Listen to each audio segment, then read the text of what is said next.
ሰላም እንዴት ናችሁልኝ? የጉዞ ከሜሎ ጋር ቤተሰቦች፣ በዚህ ቻናል በህይወት መንገድ ላይ የሚገጥሙንን አስተማሪ ታሪኮች ከነባለ ታሪኮቻቸው እንዲሁም ደግሞ አጭበርባሪዎችና ስልቶቻቸውን ይዘን ምንቀርብ ይሆናል። በጉዞ ከሜሎ ጋር ላይ የሚቀርብ ታሪክ ካላችሁና እኛም ማግኘት ከፈለጋችሁ ከታች በማስቀምጠው ቁጥር ደውላችሁ ቀጠሮ ልታስይዙን ትችላላችሁ። እዚህ ቻናል ላይ የሚተላለፉ መልእክቶች ደግሞ ይጠቅሙኛል፣ ያስተምሩኛል ብላችሁ የምታስቡ ካላችሁ ሰብስክራይብ፣ ላይክ፣ ሼር ማድረግ እንዳይረሳ። መልካም ቆይታ።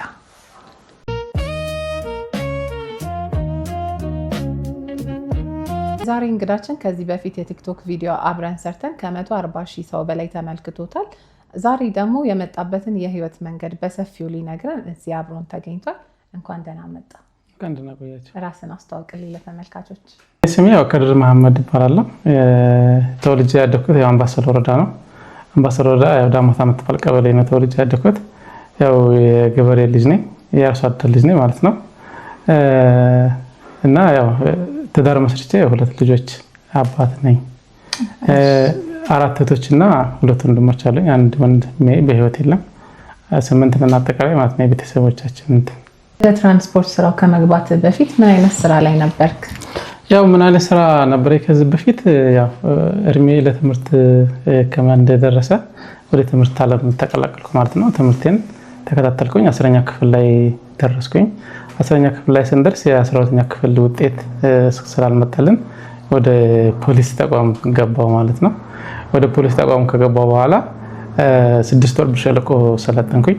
6 ወር ብርሸለቆ ሰለጥኔ እጣ ወጣን ማለት ነው። የምድብ እጣችንን ስናወጣ ወደ ጎንደር ዳርሴ ማለት ሰሜን ጎንደር ምዕራብ በለሳ አርባያ ከተማ የሚባለው ምዕራብ በለሳ አርባያ የሚባል አካባቢ እዛ ተመደብኩኝ። ለ4 ዓመት እዛ ቆየሁ ማለት ነው። እዛ በፖሊስ ቆይቼ በሆነ ምክንያት በዝውውር ምክንያት ወደ ጭልጋ የሚባለው ወረዳ ተዛወርኩ ማለት ነው። ወደ እዛው ሰሜን ጎንደር ማለት ነው። እዛ ሰሜን ጎንደር እዛ ደግሞ 4 ዓመት ቆየሁ ማለት ነው። ማለት 5 ዓመት ቆየሁኝ። እዛ ትዳር መሰረትኩኝ። እዛ ጎንደር እያለሁ ትዳር መሰረትኩኝ። ከዛ በዝውውር እንደገና ደግሞ ወደ ወሎ መጣሁ ማለት ነው። ወደ ደሴ። እንዴት ነው ባለቤትስ ውትድርናው ላይ ነበረች? አልነበረችም። ውትድርና አልነበረችም። 10ኛ ክፍል ነበር ጨርሳ ነበር እሷም።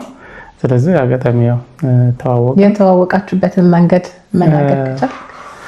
የተዋወቅንበት ምክንያት አጋጣሚ አረፋ ቀን ነው የሆነ እንግድነት ተጠርቼ እዛ ቦታ መጣ ነው የተዋወቅነውና እሷ ማጎቷ ቤት መጣ፣ እኔ ማጎቷ ቤት ተጠርቼ እዛ ተዋወቅን። እዛው ስልክ ተቀያየር ነው ማለት ነው። እዛ ሽማግሌ ላክ ተባልኩኝ። ሽማግሌ ላኩኝ፣ እሻሉኝ። ከዛ በሰርግ ነው የተቀባ ነው። እዛ አንድ ልጅ ወለድን። እዛ ጎንደር እያለን የመጀመሪያ ልጅን እዛ ጎንደር እያለን ነው የወለድኳት። እዛ ዝውውር ስንሞላ ወደ ደቡብ ወሎ ዞን ፖሊስ መምሪያ ወደ ደሴ መጣሁ ማለት ነው። እዛ ደሴ እንደገና እዛ ቆየሁ። በጣም ደስ እኔ የሚያወቅኩ እዚህ ትራንስፖርት ስራው ላይ ሆነ ባጋጠመ ህመም ምክንያት ቲክቶክ ላይ ቪዲዮ አይቼ ነውና እንዴት ወደዚህ ወደ ትራንስፖርት ስራው ለመግባት ቻልክ? በምን አይነት አጋጣሚ ነው የገባኸው? በምን አጋጣሚ መሰለሽ? አንድ ጓደኛዬ ነበርና የጎንደር ልጅ ነው እሱ ራሱና አጋጣሚ የሆነ ይሄ ታክሲ ነበርና ልጁ አጋጣሚ ወደ ውጭ ሀገር የመሄድ እድል ነበረውና ወደ ውጭ ሀገር ሲሄድ መኪናው በባንክ የተገዛ ነው። ይሄ እንደምታየው በባንክ የተገዛ መኪና ነው።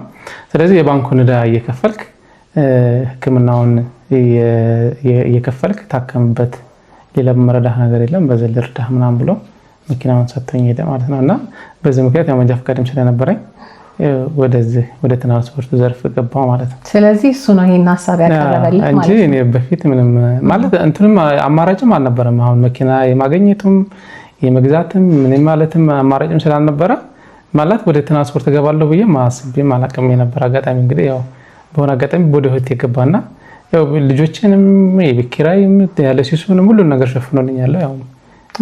በጣም መልካም ሰው ነው። እሱም ባለበት እግዚአብሔር ይጠብቀው። ስለዚህ አሁን የባንክ ብድር ብቻ እየከፈልክ ነው መኪናውን የምትገለገለው ማለት ነው። በጣም ጥሩ ሰው ነው በእውነት። የኩላሊት ፌለሩ ከገጠመ በኋላ ነው ወደ ትራንስፖርት ስራው የገባኸው እና መጀመሪያ ግን ኩላሊት ፌል እንዳረገ መች አወቅና እንዴት ነበር? ምን አይነት ሁኔታ ላይ ነበርክ? ቅድም እንደነገርኩሽ መጀመሪያ ላይ በመግቢያ እንደነገርኩሽ ተቋም ላይ ነበር የነበርኩት። በፖሊስ ስራ ላይ ነበር የነበርኩትና ይሄ እግሬ ያብጥ ነበር መጀመሪያ ማለት ነው። ይሄ ጉልበቴ እንደዚህ ያብጣል፣ ከዛ ይጠፋል ምናምንና ሐኪም ቤት ሲሄድ ምናምን ምንም አይነት የሚያሳየው ነገር የለም። ሙሉ ምርመራም ሳደርግ ምንም አይነት የሚያሳይ ነገር አልነበረም። እና አጋጣሚ የሆነ ስራ ጉዳይ ተልከን ወደ ስራ ጉዳይ ከሄድን በኋላ በአፍ አፍንጫዬ ደም መጣ ማለት ነው። ልክ ደም ሲመጣ መኪና ተላከልኝና ወደ ሆስፒታል ገባሁ ማለት ነው። ደሴ ሆስፒታል ገባሁኝ። ልክ ደሴ ሆስፒታል ስሄድ አጋጣሚ ሆስፒታሎች እንትን ሰዓት አልቋል ምናምን ብለው ማለት 7 ሰዓት አካባቢ ነበር እና ከሰዓት ምናምን ሲሉ አይ ወደ ግል ሆስፒታል ምናምን ብለው ዶክተር ደረጀ የሚባል ሐኪም አለ እሱ ጋር ስንገባ ማለት አስደንጋጭ ነገር ነው የሰማነው በሰዓቱ ማለት ነው። እና ደሜ ሂሞግሎቢኔ ትንሽ ወርዶ ነበር ምናምን። ከዛ ሙሉ ምርመራ ተደረገ። ከዛ ኩላሊቱ ላይ ችግር አለበት ኩላሊቱ እንደዚህ ሆናል ምናምን የሚል ነገር ሰማው ማለት ነው። ከዛ በጣም ደነገጠ ማለት እኔ ምንም እንትን አላልኩም፣ ግን ሁሉም ሰው ተደናገጠ ምናምን። እኔ ዶክተሩ ጋር ምንድነው እንደ አንተ ትቀልዳለህ እንደ ማለት ፔን የለም አሁን ራሱ እዚህ ጋር ምንም የኩላሊት ፔን ምናምን አይሰማም።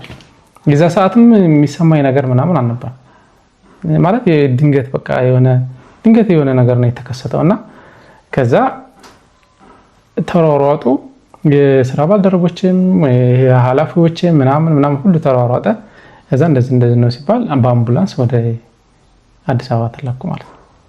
ኦኬ ወደ አዲስ አበባ መጣሁኝ። አዲስ አበባ ፖሊስ ሆስፒታል ገባሁኝ። ልክ ፖሊስ ሆስፒታል ስገባ ደሴ የተነገረው ነገር እዚህ ተደጋጋሚ ነገር ነው እየተነገረን ማለት ነው።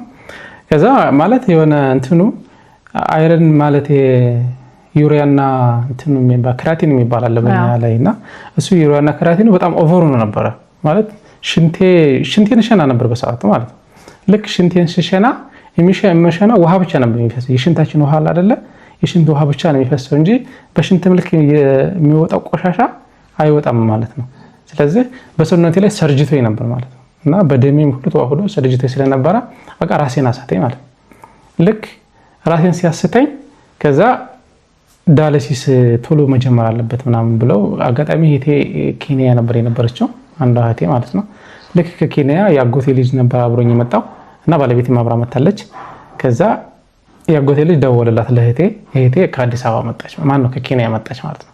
በሰዓቱ እህቴ በጣም ትልቅ እንትን ያደረገችው እውነት ለመናገር በቃ ትልቅ መስዋዕት ከፍላለች እህቴ ማለት ነው። ያው በኋላ የሆነ ነገር ተፈጠረ እንጂ እና እህቴ ለኔ ትልቅ መስዋዕት ከፈለች በሰዓቱ ማለት ነውና ጳውሎስም ዘውዲቱ ሚኒሊክ ምናምን እንትን ተባለ ሪፈር ተጻፈልኝ። ሪፈር ሲባል የመንግስት ሆስፒታሎች ያው አንቀበልም አሉ ማለት ነው። አንቀበልም ሲሉ ማለት የሆነ ቦታ የለም ዳያሊሲስ ማሽኑ ማለት በእንትን ነው የሚያረጉት በቁጥር ነው የሚቀበሉትና ቦታ የለም ምናምን ብለው አንቀበልም ምናምን ሲሉ ከዛ ወደ ግል ሆስፒታል ያው እህቴ ተሯሩጣ ወደ ግል ሆስፒታል ላይ አገኘኝ ማለት ነው። እዛ ቶም መገናኛ ለም ሆቴል አካባቢ ቶም እንትን ወሰዱኝ። እዛ ሲባል ያው ራሴን ስቼ ምናምን ስለነበረ እዛ ስነድ በዚህ ነበር የሚገባው ካቴተር በዚህና በዚህ በደረት ምናምን ነበር የሚያስገቡትና ከዛ እሱን ለማስገባት ያው ሰውነቱ እንትን አይችልም ምናምን ተብሎ በዚህ ገባ። በዚህ ካቴተር በዛ አስገብቶ የሚያመላልሰኝ ያው ፖሊስ ሆስፒታል አምቡላንስ ነው እንዴ ከዚህ ያደረገኝ ነበር። በህክምና ሂደት ላይ ደግሞ የገጠመ አደጋ ነበር ሌላ ተጨማሪ ነገርና እስኪ እሱንም ትንሽ ንገረን። ሌላ ተጨማሪ አደጋ ምንድን ነበር የነበረው መሰለሽ? ያው ዳያሊሲስ ጀመርኩኝ በሶስተኛው ቀን አካባቢ ከፖሊስ ሆስፒታል ወደ ለም ሆቴል አምቡላንሱ ይዞኝ እየሄደ ያለ ልክ ከላይ ከቤተ መንግስት ወደታች የሚወርድ አባዱላ ጋር ተጋጨ ነው የሚሉት። እኔ በሰዓቱ ብዙም እንትና አላስታውስም የነበረውና አባዱላው ተጋጨ ነው የሚባለው። ልክ አባዱላው ሲጋጭ አባዱላውና የኛ አምቡላንሱ ሲጋጭ አምቡላንሱ ተገለበጠ የኛ ማለት ነው። እና አምቡላንሱ ሲገለበጥ ይሄ ራሴ እንትን አለ። እንደገና ደግሞ ይሄ ከንፈር የተሰነጠቀ እዚህ ጋር ጉልበት የተሰነጠቀ። ከዛ ዶክተሮቹ እንደገና ተመልሰው አይሲ ክፍል ገባ ማለት ወደ ዳያሊሲስ ነበር እየወሰደኝ የነበረው። ተመልሼ ወደ አይሲ ክፍል ገባሁኝ ማለት ነው። እና አይሲ ክፍል ገብቼ እየሰፉኝ ማለት ነው። ይሄን ተሰፋ ይሄ ጉልበቴ ይሄ ራሴ ምናምን ተሰፉ። አጋጣሚ እንግዲህ አንዳንድ ጊዜም መገልበጡም ለጥሩ ነገር ነው መሰለኝ። ነቃውኝ። የሚገርመው ነገር ማለት እንትን አላወራም ነበር አልናገርም ነበር ሰው አላቅም ነበር ምናምንና ከዛ ነቃውኝ ምናምን ከዛ እኔ ማነኝ እከሌ አንተ ማነህ እከሌ አንቺ ማነሽ እከሌ በቃ ኦኬ ሰው አለማወቅ ደረጃ ደርሰህ ነበር ማለት ነው። ሰው አላቅም ነበር። አሁን አንቺ መተሽ እንታናገሪ ምናምን ማን እንደሆነሽ ምናምን አላቅም ነበር ምናምን ባለቤቴ ማን ትሁን እህቴ ማን ትሁን ወንድሜ ማን ምናምን ማቆ ታሪክ አልነበረምና ከዛ የአምቡላንሱ እንትን ሲል ኦኬ እዛን ሰዓት ነቃው ማለት ነው። ከዛ ሳሪስ አካባቢ አክስታለሽኝና ክስቴ እንጀራ ይዛ ስትመጣ እንጀራ እንግዲህ በልቼ አላውቅም። በዚህ በአፍንጫ ነገር ነው መሰለኝ የሆነ እንትን የሚሰጠኝ ነበርና ከዛ ይዘህ እንጀራ በቃ ዶክተሮቹ መጡ እንጀራ ይብላ ምናምን ሲባል በቃ ይብላ ተባለ በላው ምናምን ማለት ነው። ከዛ አጋጣሚ ይሄም እጇ እዛ አካባቢ እጇ ትንሽ ተጎድታ ነበር እንጂ እኔ ነበር የተጎዳሁት በሰዓቱና ሌሎቹ ደህና ነበር። ወንድሜ አብሮ ነበር እነሱ ምንም ጉዳት አልደረሰባቸውም የነበረው። ስለዚህ አደጋው ጥሩ ሆነ። ሹፌሩም ጉዳትም አልደረሰበትም የነበረው። ከዛ በኋላ መጡ እንትኖች መርማሪ ፖሊሶች ምናምን ምርመራ ጀመሩ ማለት የወንጀሉን እንትን ምናምን ከዛ ክስ መሰረት ምናምን ሲሉኝ እኔ በቃ ፈጣሪ እንኳን አላህ ተረፈን እንጂ እኔ ሹፌሩንም አልከስም ማንንም አልከስም ብዬ ክሱን አቋርጬ ወደ ሕክምና እንትኑ የቀጠልኩበት ሁኔታ ነው ያለው። የመኪና አደጋው ከመድረሱ በፊት እንግዲህ ሰው መለየት አትችልም፣ ራስህን አታውቅም ምናምን ነበር አይደለ?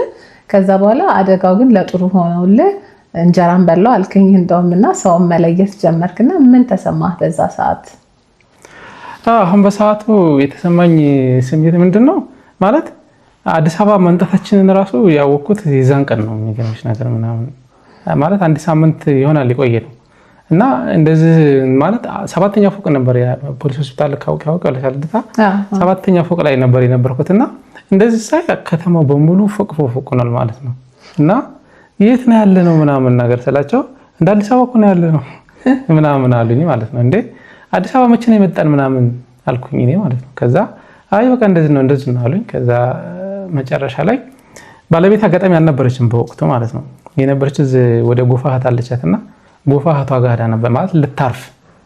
ከዛ ስትመጣ ደግሞ እኔ መኪና አደጋው ደረሰች ማለት ነው።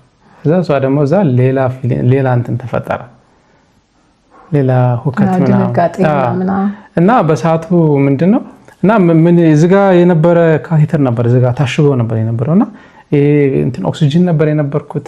እዚህ ጋር ደግሞ ቅድም እንደነገርኩሽ የምግብ ምናምን ማስገቢያ እንትን ነገር ነበር። እሱ ሁሉ በቃ በራሴ ልነቃቅለው ሁሉ እንትን አልኩኝ እኔ ማለት ነው። ከዛ ዶክተሮቹ መጡ። ዶክተሮችና እንትን አደረጉልኝ ምናምን። ከዛ የመሰለኝ ምንድነው ዳያሊሲስ ሲባል ያው ስለ ዳያሊሲስ እውቅና አልነበረኝም እኔ በወቅቱ ማለት ነው።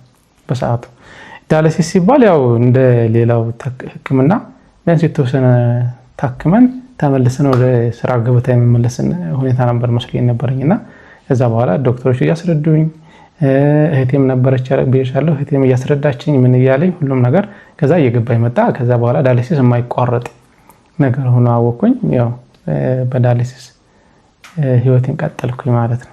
ሌላው በጣም የገረመኝ ነገር ዳያሊሲስ ለማድረግ ስትሄድ ራስህ እየነዳ ሄደ ነው የምትመለሰውና እንዴት ነው እዛ ጋር ፔን የለውም ወይ? በሳምንት ስንት ጊዜ ዳያሊሲስ ታደርጋለህ? ወጪውስ ያለውን ነገር እስኪ ንገረኝ። ወጪው ያው እንደምታውቂው ያው ስራ ብዙም የለም የኛ የራየር ስራ አሁን ማለት አሁን ገበያው የተመተም ስለሆነ ብዙም አሁን አይደለም። ግን በፊት ያው ደህና ነበር ያው ስራው። ግን ፔን ይኖረዋል ያው ጥንካሬም ያው እንትን ስላለ ነው እንጂ ፔን ይኖራል። አሁን ዳያሊሲስ አድርገሽ ይሄኛው እጄ ዳያሊሲስ ማድረግበት ያው ባለፈው እንዳየሽው እጄ ያበጠ ምናምን ነውና ግን ያው መርፌ ትልቅ ነው መርፌው። እውነት ቆይ ቪዲዮ ልክልሻለሁና ትልቅ ነው መርፌው የምንወጋበት መርፌ ምናምን እና እጃችን ያበጠ ነው የሚሄደው በጣም ያብጣል። ከዛ ያው ራሴን የምነዳው ማሽከረክረው ስሄድም ስመለስም ራሴን የማሽከረክረው ያው ምንድነው ዳያሊሲስ አድርጌ ከጨረስኩ በኋላ ትንሽ ረፍት ወስዳለሁ እዛ ማለት ነው። ቢያንስ የተወሰነ ረፍት ከወሰድኩ በኋላ ያው ምንም ብዙም የሚከብድ ምን ያህል ጊዜ ታርፋለህ እዛ? ቢያንስ 30 ደቂቃ 40 ደቂቃ ከዛ በላይ አላርፍም። ከዛ በኋላ ተነስቼ እሄዳለሁ ምሳ በላለሁ ምናምን። ከዛ ምሳ ከበላሁ በኋላ ትንሽ ረፍት ካረኩ በኋላ ክፍት አደርጋለሁ ስልኬን ክፍት አደርጋለሁ። ፈረስ አዲካ ምናምን ራይ አይደለኝም አጋጣሚ እነዚህ ናቸው አፕሊኬሽን ያለኝ። ከዛ ስራ ከገባልኝ ያው ስራ አንስቼ ወደ ስራ የምሄድበት አጋጣሚ ነው ያለው።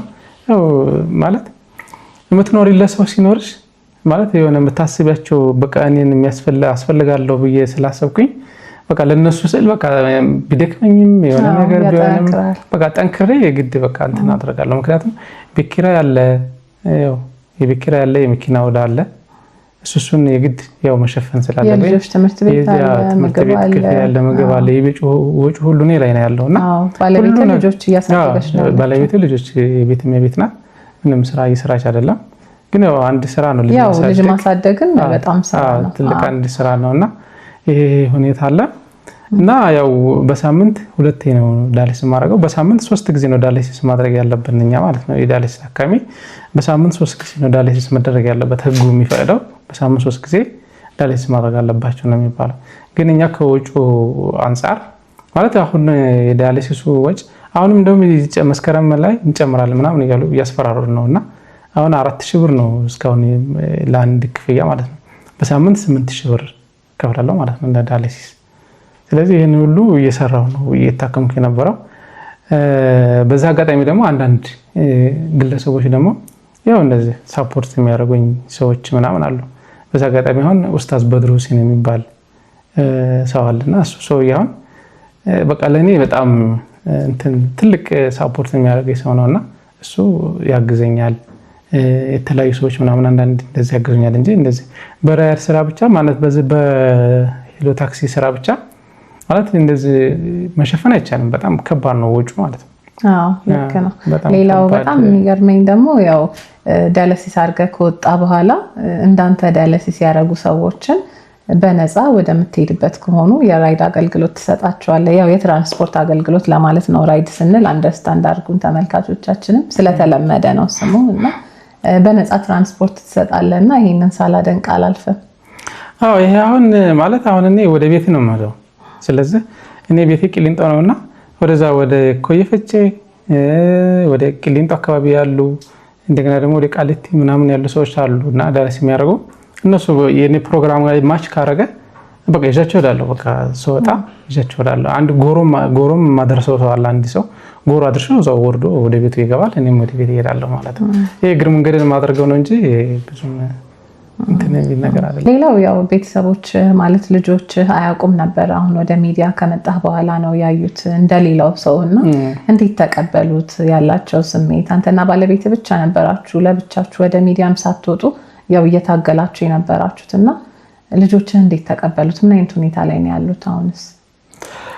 ልጆች አሁን ምን አለ መሰለሽ እኔ ዳያሊሲስ አድርጌ እዝጋ የሚለጠፍ እንትን አለ ደማችን እንዳይፈስ በፕላስተር ይታሸጋል ማለት ነው። ቢያንስ ለ3 ሰዓት ምናምን ማለት የተወሰነ ሰዓት እጃችን ላይ ተለጥፎ ይቆያል እንትኑ ማለት ነውና ይሄንን ወደ ቤት ስገባ ቤት ይዤ አልገባም። እንትን እጄ እንደዚህ ጉርድ ልብስ ምናምን አለብስም የነበረው ማለት አሁን ትልቋ ልጄ ማለት በጣም የምትወደኝና እንድታውቅ አልፈልኩም የነበረው። ስንት ዓመቷ ነው አሁን? ነው 10 ዓመት እየሆናት ነውና እንድታውቅ ምናምን አልፈልኩም እና ያው ድክም ብሎኝ ምናምን ስመጣ ምን ሆነህ ነው ምናምን ስትለኝ ያው ስራው አድክሞኝ ምናምን ነው የምላት። ያው ዳያሊሲስ በባህሪው በጣም ነው የሚያደክመውና በጣም ይደክመኛል ደማች። አሁንም ትናንትና ዳያሊሲስ አድርኩ ነው ድምጼ እንደዚህ እንትን የማይለውና በቃ ስራው ከሆነ ተው በቃ ይቅርብ በቃ አትውጣ ምናምን ሁሉ ትለኛለች ምናምንና ዝም እላለሁ ምናምን። ከዛ ወንድሜ ካሊድ ጋር እንደዚህ ቪዲዮ ለምን በቃ ወደ ህዝብ እናውጣውና በቲክቶክ ላይቭ ላይ ቁጭ ብለን በቃ ብር እናሰባስብ የሆነ በቃ መታከም አለብን ምናምን ሲለኝ እሺ እስኪ እና ከዛ በፊት ምንም እንደዚህ ወደ ሜዳ ላይ ምናምን ወጥቼ አላውቅም እና እሺ በቃ ምናምን በይ ሜዳ ላይ ሰውጥም አይተሽ ከሆነ በቃ እንትን እላለሁ እፈራለሁ። የሆነ ያስፈራል የሆነ ሰው ፊት መቅረብ ሰው ቸግሮኛል ብለሽ ሰውን እንደዚህ ማለት ምናምን በጣም ነው እንትን የሚለው ግን ያለው አማራጭ ስላጣን ነው እንጂ እንደዚህ ሰው ፊት መቅረቡ በጣም ከባድ ነው በጣም እና ደወለችልኝ ስልክ ማለት ይሄን እጃችንን ምናምን እንደዚህ ላይት አለው እሱምና እንደዚህ በቪዲዮ ሲያቀርበው እንደዚህ ሲቀርብ እንትኑ ትንሽ በጣም ትንሽ ካሜራው ነው ደግሞ ያው አብጧል በርግጥ ግን ካሜራው ደግሞ ትንሽ ያጎላል። ከቅርብ ሲሆን ይጎላል። ከቅርብ ሲሆን ሲያጎላ እሱን አየችና ደወለችልኝ። ምን ሆነ ነው ያለችኝ። ምንድነው እንደተም ፋይል ይመጣ ነውና እና ደውላ በቃ ያለችኝ በቃ ማውራት ያቅታል ላይ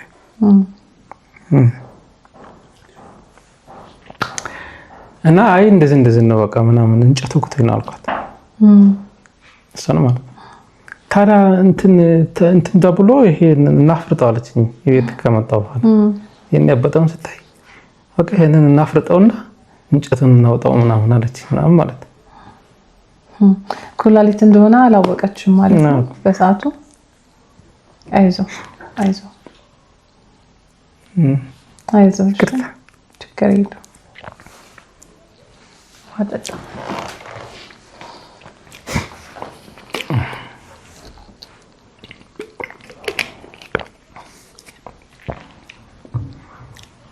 እና ኩላሊትን እንትን ነው እንደዚህ ነው ምናምን እንትን አልኳትም። እና አሁን ምንድን ነው ያልኳት በቃ የሆነ ሕክምና ልታከም ብር ተሰብስቦልኝ አልመስታወም በቃ በተወሰነ ሰዓት ላይ እድናለሁ በቃ ምናምን ብያት አሁን በቃ እንደምድን ተስፋ አድርጋ አሁን ትምህርቷ ጀምራ ትምህርቷን እየተማረች ነው ያለችው።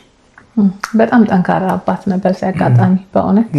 እሺ የህክምና ሂደትስ በምን አይነት ሁኔታ ላይ ነው ያለው? ለምን ያህል ጊዜ ዲያሊሲስ አረግ? ወደ ትራንስፖርት ስራው ከገባ 4 ዓመትህ ነው እና አሁንስ ምንድነው ንቅለ ተከላ ነው የሚደረገው? ኩላሊት የሚሰጥ ሰውስ አግኝተሃል ወይ ምናምን ያለውን ነገር እስኪ ንገረኝ። አሁን ኩላሊት የሚሰጠኝ ሰው አግኝቻለሁኝ። ለኩላሊት ዲያሊሲስ ያደረኩት ያው ለ7 ዓመት ያክል ነው። አሁን ኦልሞስት 7 ዓመትን ጨረስኩ ማለት ነው። እንግዲህ ረጅም ጊዜ ነው ዲያሊሲስ ላይ የቆየሁት። ያው ንቅለ ተከላ ማድረግ ከመጀመሪያው ጀምሮ ንቅለ ተከላ አድርግ ነው ሲባል የነበረውና ዶክተሮቹ ሲሉኝ የነበረው ግን ንቅለ ተከላ ለማድረግ የሚጠይቀው ገንዘብ በእኔ አቅም እንኳን በቤተሰብ አቅም የሚሸፈን ጉዳይ አልነበረ። ስለዚህ ያው ያለው አማራጭ ምንድነው ለዲያሊሲስ ብቻ በየሳምንቱ እየሰራው የዲያሊሲስን ብቻ ወጪ እየሸፈንኩ ነው እንጂ የንቅለ ተከላ ገንዘቡ በጣም ብዙ ብር ስለነበረ ነው እንጂ ንቅለ ተከላ ማድረግ ነው ዶክተሮቹ የሚመክሩት ማለት ነው። ስለዚህ እንደውም ኩላሊት ሰውየው ፌል አደረገ ከተባለ ቶሎ ቀርሞ ወደ ትራንስፕላንት እንዳደረግ ነው ዶክተሮቹ ምክር የሚለግሱት። ግን ይህን ኩላሊትን ለማግኘት ደግሞ ትልቁ ፈተና ነው ኩላሊትን ማግኘት ማለት ነው። ከዛ ኩላሊት ቤተሰብም ሊኖርሽ ይችላል እኮ ቤተሰብ ግን ከቤተሰቦች መሀል ደግሞ ያለው እንትን ኩላሊቱ አንቺ ብቻ ኩላሊት ለመስጠት ፈቃደኛ ብትሆኚ ያንቺ ኩላሊትና የኔ ኩላሊት ተመሳሳይ የግድ መሆን መቻል አለበት። የኔ ደም ኦ ፕላስ ከሆነ ያንቺም ደግሞ ኦ ፕላስ መሆን አለበት። ደማችን ተመሳሳይ መሆን አለበት። ደማችን ተመሳሳይ ካልሆነ ደግሞ መስጠት አይቻልም። ይሄም አንድ የሚገድበው ሁኔታ አለና እንጂ ይሄ ያለው ሁኔታ ነው። ጃውን ትራንስፖርት ለማድረግ ነው እንትን ያልኩት። አሁን ዝግጅት አድርጌያለሁ። አሁን የኢትዮጵያ ሕዝብ የተባረከ ይሁን። አሁን በሆነ ሚዲያ ወጣሁኝ። ስለዚህ አሁን የተወሰነ ሳንቲም ተሰብስቧል። አሁን ምርመራውን ጀምረናል። በዛ አጋጣሚ ደግሞ የሆነች ልጅ አብራ በበጎ ፈቃደኝነት ለመስጠት የተዘጋጀች ልጅ አለች። ኦኬ ኩላሊት ለለገሰ ኩላሊት ልትለግሰኝ በባለፈው ባለቤቴ እሷ አንዷ ባለቤቴ ናት። ሁለተኛ እንደገና ደግሞ ሌላም ልጅ አለችና በሁለቱም በኩል ምርመራ እያስከዱ ነው ያሉት። እንግዲህ ማንኞቹ ይሁን ብለው እንግዲህ ዶክተሮቹ ውሳኔ ነው የሚሆነው። ከልጅቷ ጋር ምንም ዝምድና የለንም፣ ምንም የለንም። በቃ ቤት አሁን ትመጣለች እና እንደ ቤተሰብ ሆናለች። በቃ ኦልሞስት ቤተሰብ ሆናለች። አብራ እየመጣች ከልጆችም ጋር ትጫወታለች። ልጆች በጣም ነው የሚወዷት። በጣም መልካም ሰዎችም እንዳሉ የሚያሳይ ነገር ነው ይሄ። ደስ ይላል። መልካም ሰዎች ብዙ መልካም ሰው አለ በነገራችን ላይ እና ስለዚህ ያው ንቅለ ተከላ ለማድረግ ያው እንግዲህ ገንዘቡ ነው እንግዲህ አሁን ትልቁ ፈተና የሚሆነው። ገንዘቡ ከሞላ ኢንሻአላህ እንግዲህ ንቅለ ተከላ ይሳካል ብዬ ተስፋ አደርጋለሁ። ስለዚህ ኩላሊት የሚለግስ ሰው ተገኝቷል። እንግዲህ ከአንድም 2 ለጋሽ አለ ምርመራ እያደረጉ ነው የሚገኙት። በኔም ቲክቶክ አካውንት ፖስት አድርጌ ነበር። የተለያየ ገንዘብ ማሰባሰቢያ አድርገን ነበር። አሽከርካሪው የሚችለውን ሞክሯልና እንዴት ነው የተሰባሰበው ገንዘብስ ሞላልህ ወይ? ሕክምና ሂደት ውስጥ እንዴት ነው የሚሆነው ከዚህ በኋላ የሚለውን ነገር እስኪ ንገር። የተሰበሰበው ገንዘብ እንግዲህ ግማሽ የተጠየቀን ገንዘብ ወደ 4 ሚሊዮን አካባቢ ይፈጃል ነው የተባልነው። 4 ሚሊዮን ብር ይፈጃል ተብሎ ተነግሮናል። ስለዚህ አሁን ወደ ግማሽ የሚሆን ብሩ ተሰብስቧል። ባንቺም ባለፈው በተሰራ ቪዲዮ በካሊድም በተሰራ ቪዲዮ ያው ግማሽ ሚሊዮን አካባቢ ደርሷል ማለት ነው።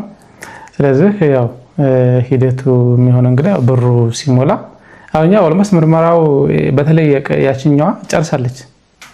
ባለቤት ሳትሆን ያችኛዋ ልጅ አሁን ምርመራውን ጨርሳለች ምናምን እና ስለዚህ ያው የሚጠበቀው እንግዲህ ብር ነው።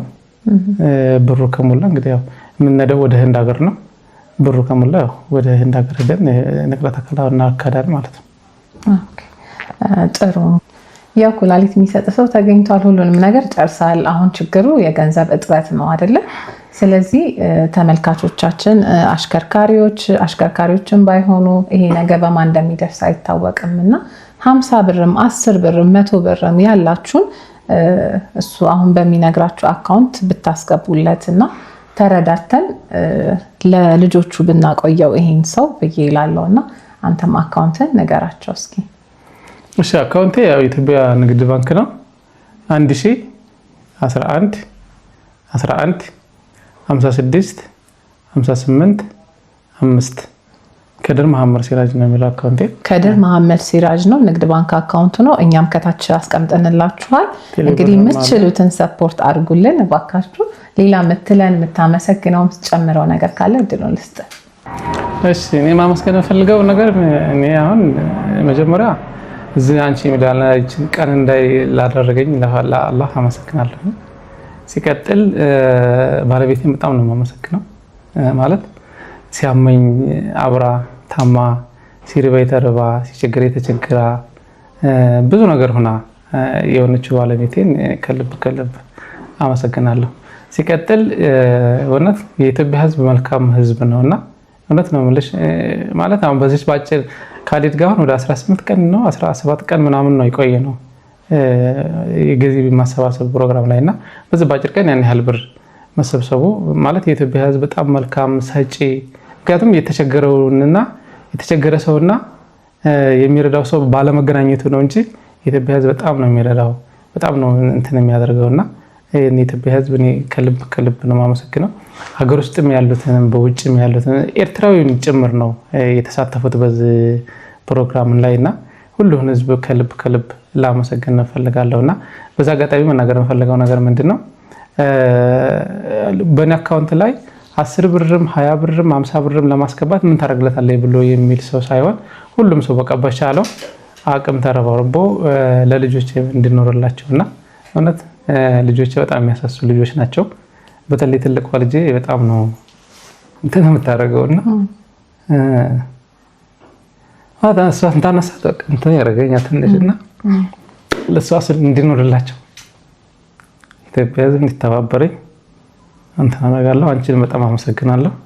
ከአንዴም ሁለቴም እንደዚህ ስራሽን ትተሽ ስራሽን አቋርጠሽ እኔን እንደዚህ እንትን አድርገሽ እንትን ስላደረግሽኝ እውነት ከልብ ነው ማመሰግንሽ። እና ብዙ ሰዎች አሉ ማመሰግናቸው ማለት አሁን በሚዲያ ላይ ከሌ ብዬ መዘርዘር ማልችላቸው በጣም ብዙ ሰዎች አሉ ማለት በእኔ ህይወት ውስጥ ገብተው ማለት በቃ እኔን ለማገዝ የተሳተፉ ብዙ ሰዎች አሉና እነሱን ሰዎች አሁን ከሌ ዝርዝሬ መግለጽ አልችልምና ሁሉም በያሉበት ሰላማቸው ይብዛልኝ፣ ጤናቸውን ይስጥልኝ። እውነት የኩላሊት በሽታ ማለት በጣም ግዙፍ በሽታ ነው። በጣም እውነቴን ነው የምልሽና የኩላሊት በሽታ ማለት እንዴት አድርግ ልንገልሽ በጣም ትልቅ በሽታ ማለት ነውና መንግስትም ትኩረት ያልሰጠው በሽታ ቢሆን እሱ ነውና አምራች ኃይሉ ወጣቱ ነው እየተጨፈጨፈ ያለው በዚህ በኩላሊት ህመምና ሁሉም ሰው ማለት የሚመለከተው አካል አሁን ይሄንን ትኩረት አድርጎ አይቶ ይሄንን ነገር ቢገነዘበው በየቦታው የህክምናው ቢስፋፋ ገብተሻል። እኛ ሳይሆን እንደዚህ አሁን ይሄም ታክሲም ሰርተን የሆነ ነገርም ሰው አሁን በእናንተ ማመካኝነት ሰው እያወቀን እየረዳን እየታከምን ያለ ነው። ግን የቤት ቁጭ ብሎ አሁን ሞት እየተጠባበቀ ያለ በጣም ብዙ ሰው አለ እውነት ለመናገር ማለት ነውና መንግስት አሁን ይሄንን ትኩረት አድርጎ አሁን ወደ ህዝቡ ቢደርስለት በጣም ብዙ ሰው አለ ወላሂ በጣም ኩላሊት መታጠብ ያቃታቸው በሳምንት አንዴ ሆዳቸው እንደዚህ ተነፍቶ አጋጣሚ በደውሊና በትመጪ በዛ ብዙ ሰው አይሻለሁ በጣም መታከም ያቃታቸው እንደዚህ ሆዳቸው ተነፍቶ ማለት ውሃው ነው ቆሻሻው እንደዛ የሚነፋቸው ሆዳቸው ምናምንና ስለዚህ እንደዛ አይነት ሰዎች አሉና መንግስት ቢደርስልን። አንተም ወደ ሚዲያው ከመውጣት በፊት ብቻን በጣም ታግለሃል። ብዙ በዛ አይነት ሁኔታ ውስጥ ያሉ ሰዎች እንደሚኖሩ አሁን እኔ እዚህ አጋጣሚ ሆኖ ወደ ሚዲያ ወጣሁኝ። አሁን ብዙ ሰው ያወቀኝ ነው፣ ብዙ ሰው እያገዘኝ ነው፣ ብዙ ሰው እየረዳኝ ነው ያለው ምናምንና ግን ሚዲያ ሳልወጣ በፊት የሚገርምሽ አንድ ጊዜ 210 ብር አካውንት ላይ ነበር የነበረውና 210 ብር ኑሮ መኪናው ነበር መኪናው ሳይኖር ነው ነገርሽና 210 ብር ኑሮ በማግስቱ ዳሌ ሳራል ምንድነው የምታደርግ በሚቀጥለው ቀን ዳያሊሲስ አለሽ። የዛን ሰዓት 2500 ብር ነበር የነበረው መሰለኝ 2500 ብር ነው። እኔ ግን አካውንት ላይ የነበረው 210 ብር ነበር። ምን አረክ? ከዛ በኋላ ቤት ቁጭ ብዬ በቃ ማለት ከልጆች ጋር ምናምን ዝም ብዬ እየተጫወትኩ ረሳሁት ማለት። ከዛ ረስቸው የሆነ ስልክ ተደወለ ማለት። የሆነ ስልክ ሲደወል አረ እንደው ኑረዲን ይባላል የጎንደር ልጅ ነው ደግሞ ያማከጣይ ማለት ነውና እና እሱ ደወልልኝና እንደው አፉ በለኝ እስካሁን በቃ የሆነ ነገር ሳላረግልህ ምናምን አካውንት ላክልኝ ማለት ነው እንዴ በቃ ምንም አላንገራገርኩም። በቃ ባንዴ ነው በቃ አካውንቴን የላኩት ወደ ሰውየውና ከዛ 10 ሺህ ብር ላክልኝ። 10 ሺህ ብር ሲልክልኝ የቤት ጤፍ አልቆ ነበር፣ ሌላ እንትን ነገር ነበር። ከዛ 5000 ብር ለጤፍ ለባለቤት ሰጠውና 5000 ብር ጤፍ እንዴት ገዛ አርጌ ሌላውን ብር ወደ ዳያሊሲስ ይሄድኩት። እኔ በጣም ተስፋ ያለህ ነው የሚመስለኝ ማለት በቃ ከመኪና አደጋ የተረፍክበት መንገድ አሁን የምትነግረኝ ነገር ምናምንና ያው ፈጣሪ ባንተ ሊሰራ በነገራችን ላይ በጣም ብዙ ማለት ብዙ ቻሌንጅ አልፌያለሁ። እኔ በጣም ብዙ ቻሌንጅ ነው ያለፍኩት ነው። የመኪና አደጋው ከተፈጠረ በኋላ አንድ ኮማንደር ጌታቸው የሚባል የሀይቅ ፖሊስ ኃላፊ ያለና ቤት አለ እንደዚህ ተከራዩበት ቤት ምናምን ነበር የነበረውና እኛ ቤቱን ዘግተን ወደ አዲስ አበባ መጥተና ማለት ነው። ከመና ስንመጣ አዲስ አበባ ባለቤቴም አብራኝ ነው የመጣችው። ሌባ ገብቶ ቤቱን ጥርር ጋርጎ ስታማር በቃ ይተባለ የልጆች ልብስ የለ የኔ ልብስ የለ የሷ ልብስ የለ ምናምን ሙጥጥ አድርጎ እቃውን ምናምን የወሰደበት ሁኔታ ምናምን ነበራልና በቃ እንዳትነግሩት በቃ ምናምን ተብሎ ከዛ አንዷ ደወለችልኝና ኧረ እባክህ ቤት ተዘርፏል አለች። በቃ ይወሰዱት ምናምን በቃ በኩላሊት ቢቀየረኝ እኮ ኩላሊቱን እኔ ለልብስ መስጠው ነበር እንደ ምናምን ብዬ ቀልጄ ምናምን ያለፈበት ሁኔታ ነው ያለው። በጣም ጠንካራ ብዙ ቻሌንጆች ናቸው ያለፉት፣ ብዙ ጣውረዶች አልፈዋል ምናምን በቃ እሺ እንግዲህ በጣም አመሰግናለሁ ከድር ለነበረን ቆይታ። በደስታ ተሽሎክ እንደምንገናኝ ተስፋ አደርጋለሁ። ተመልካቾቻችን ቆይታችን ይሄን ይመስል ነበር። አብራችሁን ስለቆያችሁ በጣም እናመሰግናለን። መልካም ጊዜ